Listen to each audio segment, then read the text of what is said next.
Hello friends, welcome back to the channel. It's me Shweta Pandey. Hope you guys are doing very well and preparing for your upcoming exams. So let's talk about this video.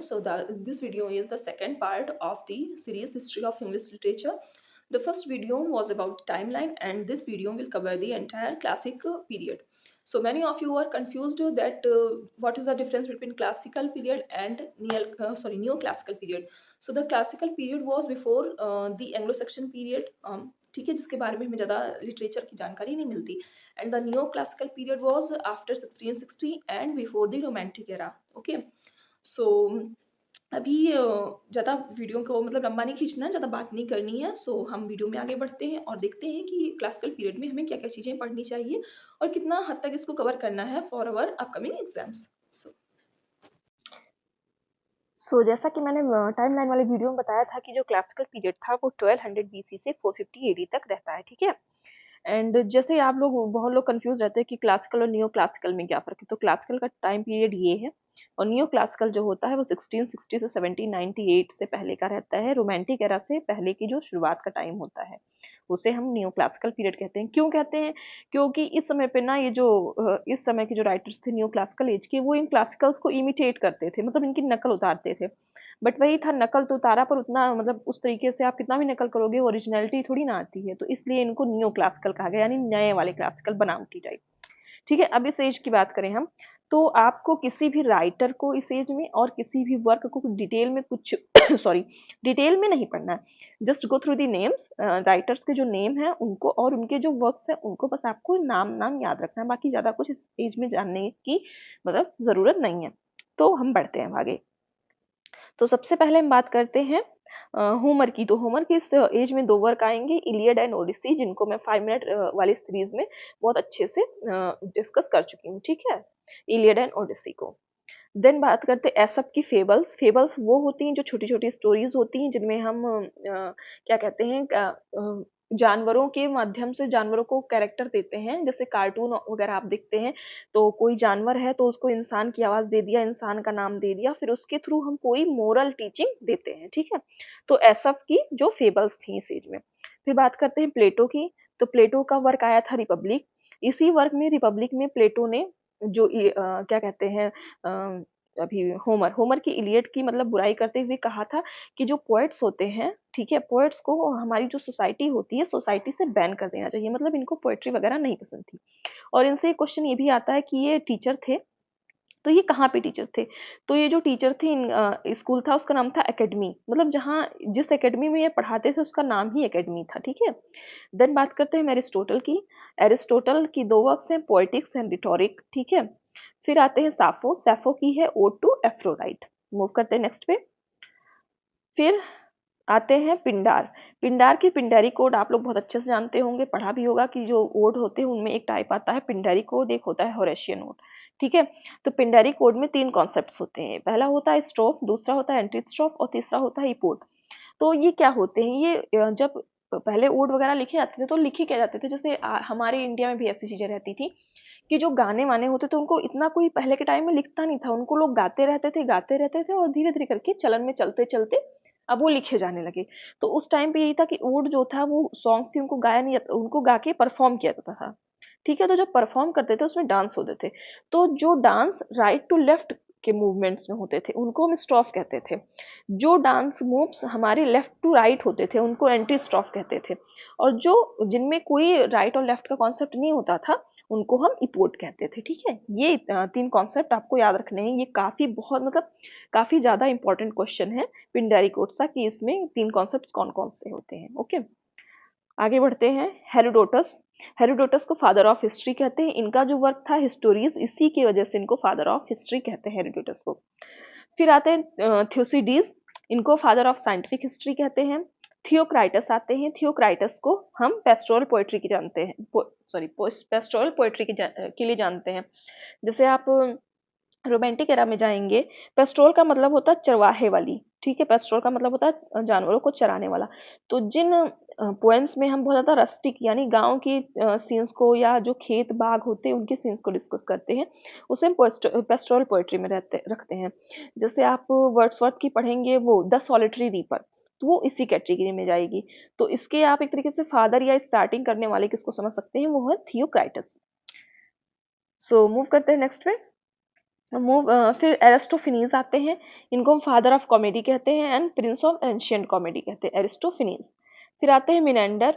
इनको हम new comedy से relate करते हैं और इनका work है डायस्क्लोज सामिया। जो भी इसको पढ़ते हो, मैं इसका प्रोनाउंसिएशन सही से नहीं कर पा रही हूँ। फिर बात करते हैं ओविड की। ओविड का वर्क है मेटामॉर्फोसिस। आपको ये दोनों स्पेलिंग मिल सकती हैं। ये जब जैसे पहले के टाइम में होता था, जैसे इंग्लिश जो आज हम पढ़ रहे हैं, ये कोई भी लैंग्वेज होती है वो एक दिन में नहीं बनती है। लैंग्वेज का नेचर ही होता है डायनेमिक, कि वो टाइम के साथ चेंज होती रहती है। ठीक है, जो आज से 100 साल पहले लैंग्वेज थी उसमें बहुत सारे चेंजेस होके फिर आज हमें जो है वो लैंग्वेज देखने से मिल रही है। तो आज हम मेटामॉर्फोसिस की स्पेलिंग ये लिख रहे हैं, पर इनके वर्क की जो स्पेलिंग है वो ये है, तो आप कंफ्यूज ना होइएगा। ओके। फिर बात करते हैं वर्जिल की। वर्जिल की दो मेजर वर्क्स हैं। पहला है एनीड, और एनीड का ये क्वेश्चन बहुत काफी बार पूछा गया कि एनीड को कितनी बुक्स में लिखा गया है, तो ये 12 बुक्स में है। और इसमें हम ट्रोजन वॉर के बाद की स्टोरी, यानी जो इलियड में स्टोरी है, होमर का जो इलियड है उसके बाद की स्टोरी जो है वो एनीड में दिखाई जाती है। फिर इनकी एक दूसरी वर्क है यूकोलिजीज, यूकोल ठीक है, ये 10 बुक्स में लिखी गई है। मूव करते हैं नेक्स्ट पे। फिर आते हैं क्विंटिलियन। इनकी बुक है इंस्टीट्यूशियो ऑरेट्रिया, ये 12 वॉल्यूम्स में है। फिर आते हैं प्लूटार्क। प्लूटार्क की बुक है लाइफ्स, ये काफ़ी ज़्यादा फेमस है। इससे एक बहुत ज़्यादा फेमस क्वेश्चन आता है कि प्लूटार्क की जो लाइफ्स है इसको बाद में ट्रांसलेट किसने किया था, तो इसको ट्रांसलेट किया था थॉमस नॉर्थ ने। फिर हम बात करते हैं होरेस की। जैसे पिंडार के बारे में बात किया तो उनके पिंडारी कोड थे, इसीलिए होरेस है। तो ये दो चीज़ों के लिए ज़्यादा फेमस है। पहला है होरेशियन वुड, ठीक है। दूसरा है इनका वर्क आर्ट्स पोएटिका, यानी इसको जब इंग्लिश में ट्रांसलेट करेंगे तो इसका नाम पड़ेगा art of poetry, arts poetica का। ऐसा कहा जाता है कि जो इन्होंने वोड लिखे थे अपने, ओड इन्होंने बॉयज के लिए लिखे हैं, और आर्ट्स पोएटिका यंग लोगों के लिए, सटायर्स इन्होंने लिखे वो मैच्योर लोगों के लिए, एपिस्टल्स ओड के लिए। यहाँ पे जो एपिस्टल्स वर्ड है इसका मतलब होता है लेटर, ठीक है। लेटर यानी पत्र वाला लेटर, ठीक है। एपिस्टल्स का मतलब लेटर होता है। तो जो नॉवेल्स आप आगे जब नॉवेल्स पढ़ेंगे आफ्टर रोमांटिक एरा से पहले, जब अर्ली नॉवेलिस्ट आप पढ़ेंगे तो वहाँ पे एपिस्टलरी नॉवेल्स का आप एक जॉनर देखेंगे नॉवेल्स में। तो एपिस्टल्स का मतलब होता है लेटर्स, जो लेटर्स के माध्यम से नॉवेल्स लिखी गई उन्हीं को हम एपिस्टलरी नॉवेल्स कहते हैं। फिर बात करते हैं, इस एज में 3 राइटर्स होते हैं, एक्लीज, सोफोक्लीज एंड यूरिपिडीज, ठीक है, एएसई। ओके। इनको हम 3 ग्रेट ग्रीक ट्रेजिडियंस के नाम से जानते हैं, एक्लीज, सोफोक्लीज, यूरिपिडीज। सबसे पहले बात करते हैं एक्लीज की। एक्लीज को हम फादर ऑफ ट्रेजेडी भी कहते हैं। एंड इनके जो मेजर वर्क्स हैं, ये इनके 4 मेजर वर्क्स हैं। पहला है पर्शियंस, दूसरा है Seven Against Thebes, Suppliants and Oresteia, Oresteia sorry, ठीक है। तो जो इनका लास्ट वर्क है ऑरेस्टिया, ये इसके भी 3 पार्ट है, ठीक है। तो सबसे पहला आता है एजमेनॉन, दूसरा है लिबेशन बियरर्स एंड है यूमेंडेस, ठीक है। तो इनके क्या कहते हैं, एक्लीज जिनको फादर ऑफ ट्रेजेडी कहते हैं, इनके मेजर 4 वर्क्स हैं ये। उसमें भी जो ये लास्ट वाला है इसके भी ये 3 पार्ट्स हैं। Okay, so now move to next second. Okay, बचे हैं 2। फिर आते हैं सोफोक्लीज। सोफोक्लीज का एक ही वर्क है ऑडिपस रेक्स। ये ऑडिपस रेक्स, यहीं से वो आया है। ऑडिपस एंड इलेक्ट्रा जो कॉम्प्लेक्स होते हैं लोगों के अंदर, कि जो एक लड़की होती है उसका जो फर्स्ट लव कहते हैं आप, वो एक फादर होता है, और जो लड़का होता है उसका फर्स्ट लव उसकी जो मदर होती है, वो यहीं से कहीं ना कहीं लिया गया है। जो ऑडिपस कॉम्प्लेक्स होता है मेल्स में, इलेक्ट्रा फीमेल में होता है। ये आप सीडीपी पढ़ेंगे जब सीटेट के लिए, तो वहां पे भी पढ़ेंगे। फिर बात करते हैं यूरिपिडीज की। इन्होंने 3 ही प्ले लिखे हैं जो कि ट्रोजन वॉर में विमेन थी उनके ऊपर। तो पहला है ट्रोजन विमेन, दूसरा है हेलन, तीसरा है हेक्यूबा। तो आप लोग ने जब वो क्या कहते हैं इलियड जब आप पढ़ेंगे तो उसमें जो क्या कहते हैं कैरेक्टर्स होंगे, उसमें हेलन एंड हेक्यूबा का कैरेक्टर उसमें आपको देखने को मिलेगा। नेक्स्ट मूव करते हैं। अब हम बात करते हैं जो कुछ सेंट्स थे इस एज में, मतलब एज क्या टाइमलाइन में, जिन्होंने कुछ काम किया था। जैसे सेंट अगस्टाइन है, तो सबसे पहला इनका काम ये रहता है कि इंग्लैंड में क्रिश्चियनिटी लेकर कौन आया था, वो लेकर आए थे अगस्टाइन, ठीक है। यहाँ पे इंग्लैंड में क्रिश्चियनिटी से पहले दूसरा रिलीजन चलता था जिसको हम पैगन कहते थे, PAGAN, ठीक है। यहाँ पे क्रिश्चियनिटी अगस्टाइन लेकर आए थे। इनका एक वर्क था confessions of Christian doctrine on the Trinity the city of God. इसको हम फर्स्ट ऑटोबायोग्राफी भी मानते हैं क्योंकि ये इन्होंने अपनी लाइफ के बारे में इसमें लिखा था, ठीक है। Confessions of Christian doctrine on the Trinity the city of God, ठीक है।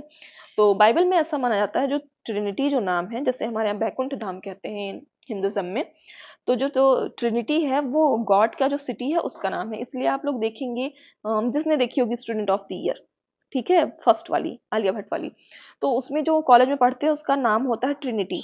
तो ये कह के समझ सकते हैं कि बहुत ज़्यादा मतलब दिखा रहे हैं कि बहुत ज्ञान है यहाँ पे, बहुत विजडम है ऐसे कॉलेज में, ऐसा करके आप यहाँ से याद रख सकते हैं, ठीक है। फिर बात करते हैं हम, लास्ट में है सेंट जेरोम। इन्होंने जो बाइबल का है वो क्या कहते हैं लैटिन ट्रांसलेशन किया था, ठीक है। तो बाइबल जो है हमारी वो किस लैंग्वेज में, हिब्रू लैंग्वेज में, जो ओरिजिनल बाइबल थी वो हिब्रू लैंग्वेज में थी। देन उसको हिब्रू से लैटिन में किया है सेंट जेरोम में, सॉरी जेरोम ने। एंड देन लैटिन से इंग्लिश में लेकर आते हैं सिनोल्फ, ठीक है। उनको हम जब एंग्लो सेक्शन नहीं एंग्लो नॉर्मन्स पढ़ेंगे वहां पे उनके बारे में हम लोग डिस्कस करेंगे।